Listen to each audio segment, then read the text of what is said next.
Voilà, shalom à tous nos bien-aimés partout dans le monde. Nous vous saluons dans le précieux nom du Seigneur Jésus-Christ, notre Sauveur. Ces dimanches nouveaux, nous vous proposons une nouvelle série de prédications textuelles.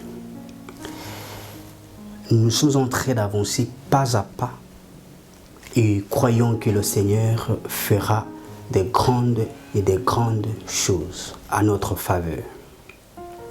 Nous allons prier avant de démarrer.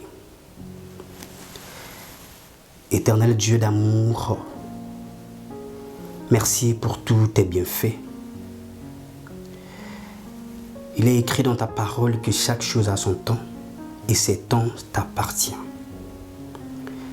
Que le glorieux Saint-Esprit dirige nos pensées, notre intelligence dans le nom de Jésus-Christ. Amen. Gloire à Dieu pour ces merveilleux dimanches dans sa présence. Comme on a dit au début, d'abord, on a dit au début que nous avons une nouvelle série de prédications textuelles. Et comme le titre aussi nous rappelle en même temps, aujourd'hui nous allons parler sur laisser Jésus vous donner de l'eau vive.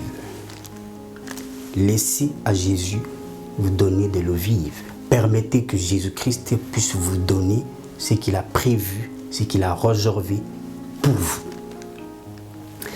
La prédication textuelle. D'abord, c'est une prédication où on doit aller étape par étape. Cela veut dire que nous lisons le texte et nous développons le texte. Nous comprenons ce qui est écrit dans le texte. Nous faisons plus attention aux gestes et tous les mouvements qui se sont passés le jour où l'événement qui a été écrit dans ces passages bibliques, car c'est pour notre intérêt. Nous allons découvrir beaucoup de choses à l'intérieur que le bon Dieu, ensemble avec le glorieux Saint-Esprit, ont réservé pour vous et pour nous. Aujourd'hui, nous allons commencer avec Jean chapitre 4, verset 1. On va développer petit à petit. Je vais lire et on va expliquer. Je sais que le Seigneur est présent. Jean chapitre 4, verset 1. Je lis la parole du Seigneur. La Bible dit, le Seigneur sut que les pharisiens avaient appris qu'il faisait et baptisait plus de disciples que Jean. Toutefois, Jésus ne baptisait pas lui-même, mais c'était ses disciples. Alors, il quitta la Judée et repartit pour la Galilée. Or, il fallait qu'il traverse la Samarie. Il arriva donc dans une ville de Samarie nommée Sichar, près du champ que Joseph avait donné à Joseph, son fils. Près du champ que Jacob avait donné à son fils Joseph. Ici, c'est quoi le problème? On va d'abord développer parce que c'est une prédication textuelle. Il faut expliquer les détails ici avant d'arriver là où on va développer, là où le Seigneur va vraiment nous expliquer nous tous. Au chapitre 3, ici, la Bible dit qu'il quitta la Judée et repartit pour la Galilée. Or, il fallait qu'il traverse la Samarie. À l'époque, les enfants le juif, qui sont aussi les Israélites, n'avaient pas de bonnes relations avec le Samaritain. La cause de cette guerre ou de ces conflits était due à ceci. D'abord, les Samaritains étaient et sont aussi des Israéliens. On peut être israélien et on n'est pas israélite. Israélite est celui qui partage la même confession religieuse. Et les Samaritains, eux, à l'époque, croyaient que le 5 livre que Moïse avait écrit. qui est entre autres la Pentateuque. Ça veut dire que Genèse, Exode, Lévitique, Nombre et Deutéronome. C'est la Pentateuque que eux croyaient que c'est la parole de Dieu. Les Josué, les Ruth, les 1 Samuel, etc., toutes ces choses-là, eux ne croyaient pas à ça. Et eux priaient dans des montagnes. Et ici, les Israélites, qui étaient les Juifs, ils priaient dans des temples. Alors, il y avait la confusion et il y avait un conflit entre eux. Et au fur et à mesure où il y avait déportation par Babylone, par le roi Nebuchadnezzar, les Samaritains sont allés là-bas et ont commencé même à faire des enfants avec les Babyloniens. C'est l'origine du conflit entre la Judée et la Samarie. Parce qu'il faut qu'on explique, je suis un enseignant, par la grâce de Dieu, on est en train de vouloir développer pour nous faire tous comprendre les trésors cachés dans les histoires de la Bible. Lorsqu'il y rentrait, lorsqu'il y avait une déportation, il y avait une mixture de cultures. Cela veut dire qu'il y avait des mélanges de cultures. Les Babyloniens commençaient même à se marier avec les Samaritains et commençaient même à adorer les dieux de Babyloniens.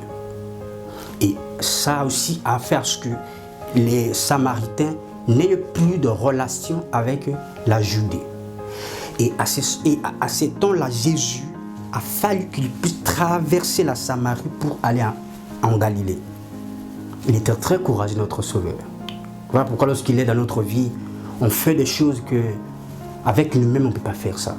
Parce qu'il est là pour accomplir une mission. Une femme, amen, là se trouvait le puits que Jacob, le puits de Jacob. Jésus, fatigué du voyage, était assis au bord du puits. C'était environ la 6e heure. Une femme de Samarie vint puiser de l'eau. Jésus lui dit, donne-moi à boire. Car ses disciples étaient allés à la ville pour acheter de quoi vivre. La femme samaritaine lui dit, comment toi qui es juif me demandes-tu à boire à moi qui suis une samaritaine? Les Juifs en effet n'ont pas de relation avec les Samaritains. Jésus lui répondit, si tu connaissais le don de Dieu, et qui est celui qui te dit, donne-moi à boire, c'est toi qui lui aurais demandé à boire et il t'aurait donné de l'eau vive. Seigneur, lui dit-elle, tu n'as rien pour puiser et le puits est profond. D'où auras-tu donc cette eau vive? On va d'abord expliquer. Vous savez, c'est une conversation. On veut tous nous faire comprendre que c'est une histoire, c'est une conversation, mais nous voulons tirer les mots, nous voulons profiter, nous faisons plus attention aux mots, aux réactions et tout ce qui se passe là-bas, car c'est notre avantage. Ici, lorsque, bien qu'il ne parle pas avec les Samaritains, les Juifs à l'époque, Jésus était juif et a commencé à demander de l'eau à une femme samaritaine.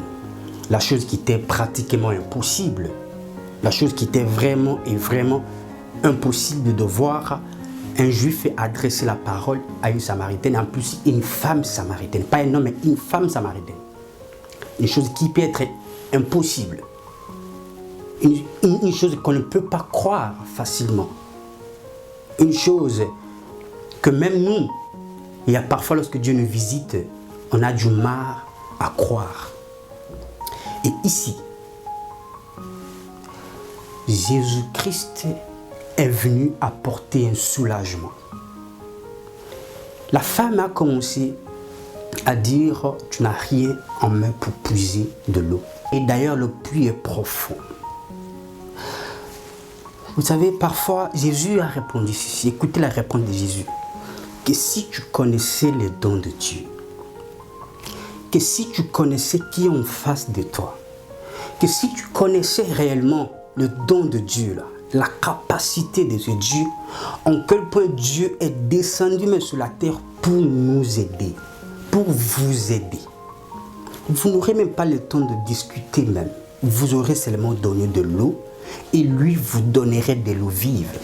La femme faisait, lorsqu'elle a commencé à se poser, à contredire Jésus, que tu n'as rien même d'ailleurs en main pour puiser de l'eau, en plus le puits est profond. D'où auras-tu donc cette eau vive? Parce que l'eau vive, en hébreu, signifie l'eau qui coule. Et ils étaient sur la montagne de Mogarizim. C'était à côté de là où les Samaritains allaient pour adorer leur Dieu. Et là où, à côté du puits là, on pourrait facilement voir même la montagne. Et il y avait beaucoup de montagnes. La femme ne voyait même pas une source, une rivière où Jésus pourrait aller prendre l'eau qui coule. Et Jésus propose ou promet de l'eau vive, de l'eau qui coule, de l'eau qui ne finira jamais.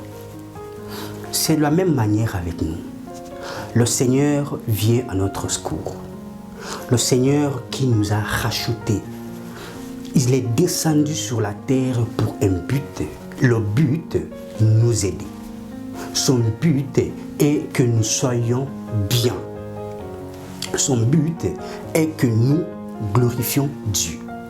Et Jésus nous demande quelque chose. Jésus ne vous demandera pas ce que lui ne peut pas vous donner. C'est ça qu'il faut d'abord retenir. Et notre thème, c'est quoi? C'est laisser Jésus vous donner de l'eau vive. Laissez Jésus vous donner ce qu'il est venu vous donner. Il a une mission, bien entendu. Et cette mission-là doit être accomplie avec votre accord. Si vous n'acceptez pas que Jésus puisse vous aider, vous mettez en vos têtes des idées humaines, des compréhensions humaines, vous ne vivrez pas le miracle de Dieu. Vous pouvez faire autant de fois que vous voulez et Jésus peut vous apparaître sous forme d'une personne. Et quand vous avez toujours en image autre solution que Jésus va vous apporter, vous allez rater cette bénédiction ou ce soulagement que Jésus-Christ vous a apporté. Ici, le Seigneur nous demande aujourd'hui, ne soyons pas comme cette femme qui commence à dire à Jésus, oui, mais comment ça va commencer? Non, il sait tout donner ce qu'il vous demande. Et Jésus ne vous demande pas quoi que ce soit qui est compliqué. Non, Jésus vous demande 3 choses. De l'aimer. Et il va plus vous montrer l'amour. Tout ce qu'il vous demande là, c'est lui en réalité qui veut vous donner. Ce n'est pas vous qui veut lui donner. Car lui n'a pas besoin de quoi que ce soit. Mais a besoin que nous puissions croire que nous vivons par la foi et nous avons un Dieu capable de nous visiter à n'importe quel moment. Jésus nous demande 3 choses. Jésus nous demande de l'aimer. Ensuite, il va nous montrer c'est quoi l'amour. Ensuite, il va nous donner un amour inconditionnel. Jésus nous demande de le craindre. Car le fait de le craindre, nous sommes en train de représenter son image valablement. Et lorsque son image est représentée valablement, c'est Dieu qui est glorifié. Et quand Dieu est glorifié, vous qui portez l'image, le nom, le sceau de Dieu, vous allez profiter de l'élévation de Dieu. Car lorsque le nom de Dieu est élevé, c'est vous qui utilisez ces noms, c'est vous qui êtes en train d'animer. Vous serez aussi dans la gloire. Jésus vous demande, parce que lui veut vous donner la gloire, qu'il vous demande de le craindre. Jésus vous demande de le servir. Il ne vous demande pas les choses compliquées, très simples. Et si vous voulez commencer à justifier comme la femme samaritaine, vous allez passer automatiquement de votre destinée. Jésus vous demande de le servir. Aime-le, crains-le et sers-le. le servir car il y a beaucoup de récompenses énormes à quiconque est fidèle à sa mission sur la terre. À quiconque fait l'œuvre de Dieu, alléluia, avec détermination et précision. La Bible d'ailleurs nous dit, on ne va pas lire que maudit soit celui qui fait l'œuvre de Dieu avec négligence. La négligence dont on parle ici, c'est la négligence de ne pas tenir compte de la précieuse présence de Dieu qui peut apparaître à n'importe quel moment que lui, il veut, et que ce moment ne dépend pas de moi. Et je dois fonctionner ma vie, je dois laisser à Jésus me donner ce qu'il est venu me donner, je dois faire fonctionner ma vie avec la foi, avec l'attention que j'attends quelque chose, d'inentendu, venant de la part de Dieu. Jésus-Christ a demandé à la femme de l'eau. La femme a commencé à bouder Jésus. La femme a commencé à s'expliquer. La femme a commencé à donner toutes les raisons possibles. Il y a plusieurs d'entre nous aussi qui se retrouvent dans de tels cas. Vous allez quelque part, le Seigneur vous visite, mais vous voulez voir exactement selon ce qui est dans vos imaginations de la place ou de l'endroit ou de la personne qui est en face de vous. Vous oubliez tout ce que le Seigneur est capable de faire. Et tous les jours, les gens disent Jésus m'a béni, Dieu m'a fait ceci ou cela, du bien, Dieu m'a fait du bien. Mais nous savons tous que Dieu utilise que ses anges. Et on n'a jamais vu un ange descendre pour nous donner comme ça. Mais on témoigne tous les jours à l'église, tous les jours dans nos familles que Dieu m'a béni hier, Dieu m'a béni aujourd'hui et Dieu est bon. Dieu utilise toujours les êtres humains. Et quand vous, chrétiens, chrétiennes, vous allez marcher sans pour autant avoir en tête que le Seigneur est là, est capable de me donner tout dont moi je manque, est capable de me donner. Parfois on est assis avec ses soucis et Dieu nous regarde et Dieu nous voit et Dieu envoie quelqu'un pour nous consoler. Et Dieu envoie quelqu'un pour nous récompenser, nous donner tout dont on a besoin. Mais si nous, on n'a pas cru que Dieu est capable, si nous, on veut voir que comme la femme samaritaine qui voyait que les négatifs, qui voyait que en quel point c'était impossible d'avoir de l'eau vive, on va rater notre exaucement et on va rater l'accomplissement de tout ce que le Seigneur est venu pour nous donner. Et si nous avons toujours la foi que le Seigneur me visitera, la foi que Dieu qui voit ma situation, car Dieu voit tout et rien ne peut être caché devant Dieu. Et si je mets ma foi que c'est Jésus-là me voit et je fais ce qu'il me demande, je ne dois pas vivre comme la femme, je ne dois pas me comporter ou commencer à voir les choses comme la femme samaritaine. Parce que lorsqu'on va descendre plus bas, vous allez comprendre qu'il savait que le Christ devrait venir.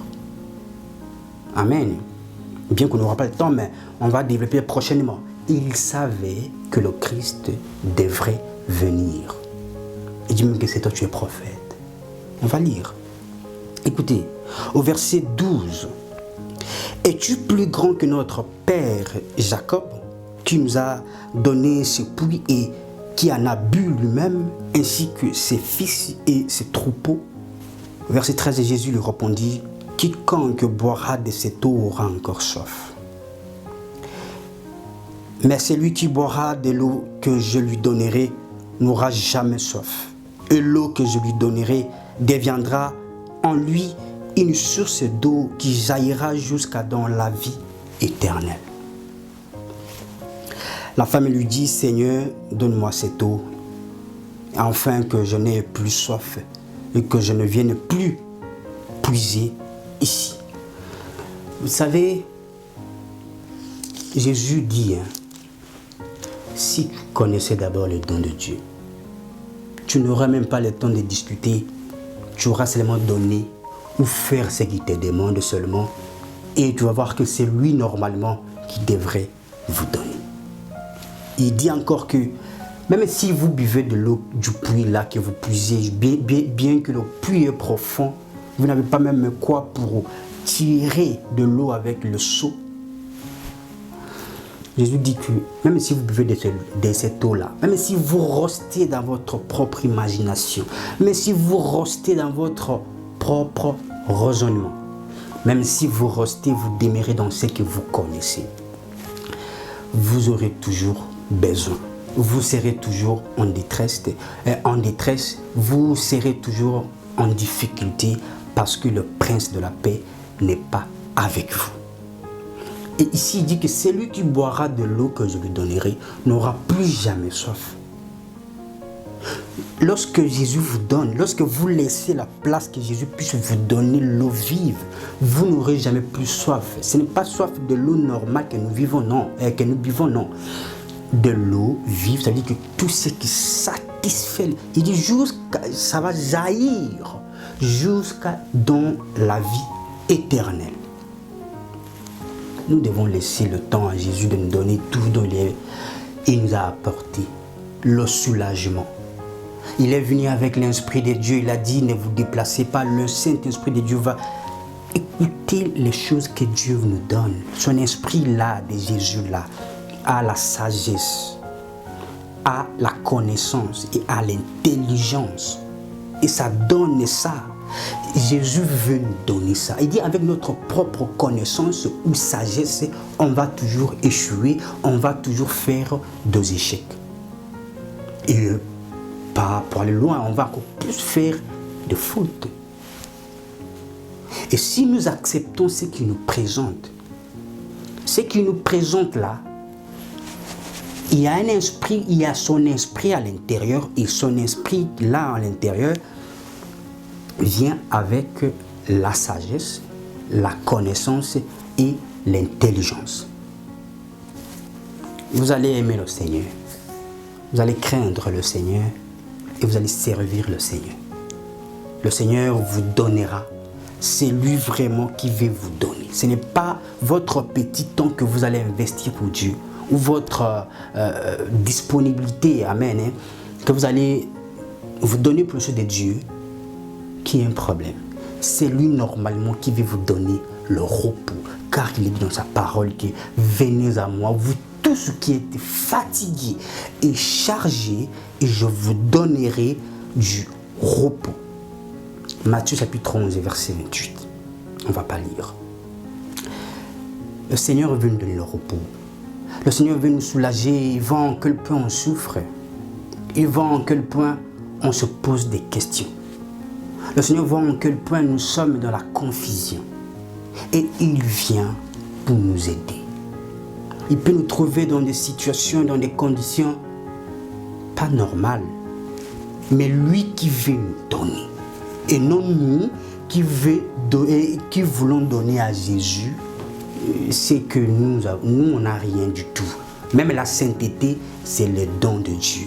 Même la foi, c'est le don de Dieu. Tout, c'est le don, c'est Dieu qui nous donne. De veut à ce que nous puissions croire que lui là, Jésus, est disponible pour nous. Lui là, s'il nous propose quelque chose, en réalité, c'est lui qui veut nous donner et non nous qui vont donner à Jésus. Amen. C'est une série de prédications textuelles. On va développer les histoires de la Bible.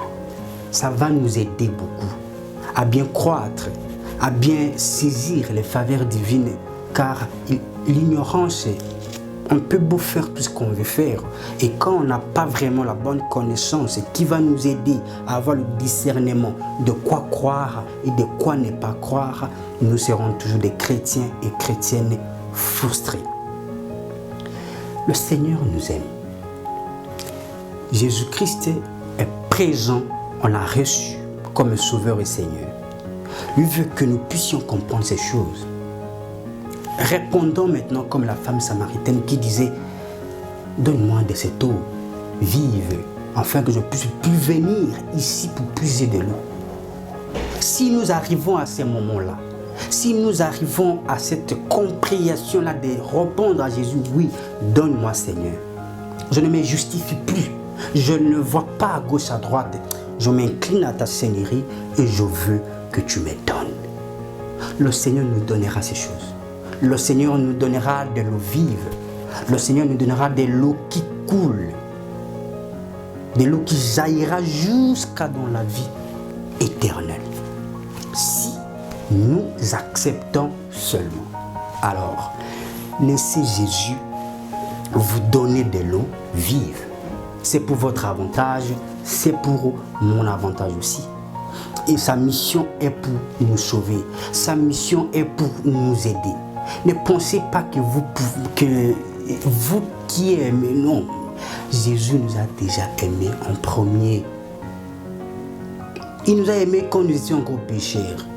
C'est à nous d'accepter seulement, Seigneur, donne-moi de l'eau vive. Et ma vie va changer. Seigneur, donne-moi de l'eau vive. Et cette situation va changer. C'est à Jésus qui a la solution. C'est lui qui a la solution, mais il n'est pas une simple solution. Il est tout, il est une vie. Mais lorsque nous avons besoin d'une solution, nous pouvons dire seulement, Seigneur, je veux une solution, donne-moi.